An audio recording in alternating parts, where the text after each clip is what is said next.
Hello everyone, this is the SWORD team. Myself Sanjana De, the team leader. Now for Toys and Games Virtual Hackathon 2021, we have designed a board game which has been named as the Ashwamedha Yagya. Relevance to Indian culture and ethos. Ashwamedha Yagya, an ancient Indian horse sacrifice ritual used by kings to prove their sovereign and extend their territory, is the main idea behind our board game. The rules as well as the props framed are almost based on the original rules or practices followed in the course of this ritual. This is the board for our game. These are the 4 props, that is the game pieces. And this is the 8-face dice with the numbers 1 to 4 arranged in an alternative manner on both the faces. So this is the board that we have designed for our board game. These are the 4 different zones demarcated by 4 different colors for each of the players. It is blue, green, red and yellow. There are various obstacles on our board in the form of natural obstacles. There are a forest fire, pit, mountain peak, water body and a fallen tree log. We have scattered various kingdoms across our board which are to be conquered by the players in the course of the game, and these have been indicated by different colored flags. This is the waiting zone. On entering this zone, the player will have to wait for his or her chance by getting the requisite number on the dice. And then on entering the end zone, it signals that the player has finished his or her game. In the 4 corners of the board are the 4 kingdoms or palaces from where the kings shall be releasing their respective horses, that is here in the form of the game pieces, for the Yagya. Now whoever rolls 4 on the dice gets to take the first turn.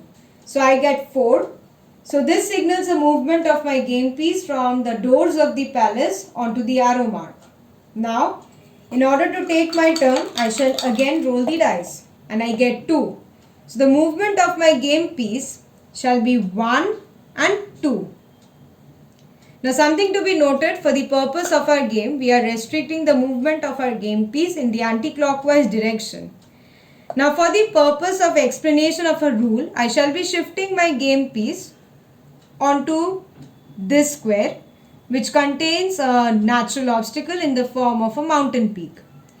In order to cross a natural obstacle, I shall have to roll 3 on my dice and then again roll my dice in order to actually pass the obstacle. So my movement shall be 1 and 2. Now, as you all noticed, I stepped down my game piece by 1 square. Since I was about to encounter another player's zone or region which I cannot directly enter, so just before that, I shall have to step down my game piece by 1 square and then take the number of steps left to be taken. Now, suppose if my game piece was on, say, this square which contains a colored flag indicating a kingdom.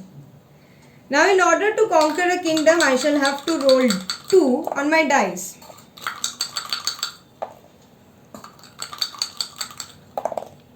Yes, I get 2, and then in order to take my turn, I shall again have to roll the dice and I again get 2. So the movement of my game piece shall be 1 and 2. Now, when I conquer a kingdom, the player shall be given +1 point and that has to be noted down by him. Also, while conquering a kingdom, a player shall be given 2 chances. If in both the chances the player doesn't get 2 on the dice, he or she shall be returning back to the palace in order to restart the game from the very beginning. Now, if by any chance my game piece was on this square, so I shall be rolling my dice, I get 2, so my movement shall be 1, 2. Then the next player gets his chance, then when it comes back to me, I again roll my dice. I again get 2, so my movement shall be 1, 2. Now I again roll my dice. I get 4. So the movement shall be 1, 2, 3, 4. Now I can enter my own zone. That's why I did not have to step down by 1 square and I just continued my path. Now let's roll the dice. I get 4.